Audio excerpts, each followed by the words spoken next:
भजीव्रजैकमण्डनं समस्तपापखण्डनं स्वभक्तचित्तरञ्जनं सदैव नन्दनन्दनं सुपिच्छगुच्छमस्तकं सुनादवेणुहस्तकम् अनङ्गरङ्गसागरं नमामि कृष्णनागरं मनोजगर्वमोचनं विशाललोललोचनं विधूतगोपशोचनं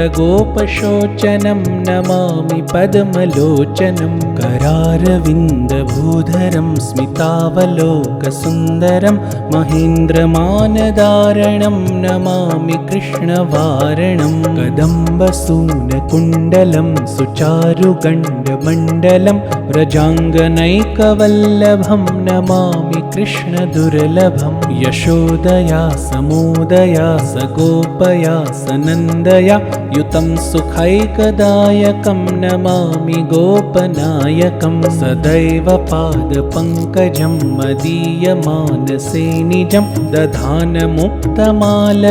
नमामि नन्दबालकं समस्तदोषशोषणं समस्तलोकपोषणं समस्तगोपमानसं नमामि नन्दलालसं भुवो भरावतारकं भवाब्धिकर्णधारकं यशोमतीकिशोरकं नमामि चित्तचोरकं दिगन्तकान्तभङ्गिनं सदा सदालसङ्गिनं दिने दिने नवं नवं नमामि नन्दसम्भवं गुणाकरं सुखाकरं कृपाकरं कृपापरं सुरद्विषन्निकन्दनं नमामि गोपनन्दनं नवीनगोपनागरं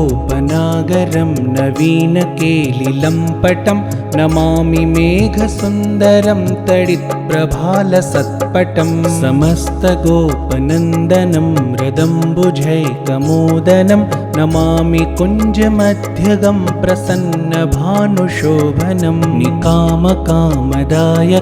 दृगन्तचारुसायकं रसालवेणुगायकं नमामि कुञ्जनायकं विदग्धगोपिकामनो मनोज्ञतल्पशायिनं नमामि कुञ्जकानने प्रवृद्धवह्निपायिनं किशोरकान्तिरञ्जितं दृगञ्जनं सुशोभितं गजेन्द्रमोक्षकारिणं नमामि श्रीविहारिणं यदा तदा यथा तथा तथैव कृष्णसत्कथा मया सदैव गीयतां तथा कृपा विधीयतां प्रमाणिकाष्टकद्वयं जपत्यधीत्य यः पुमान् भवेत् स नन्दनन्दने भवे भवे सुभक्तिमान्।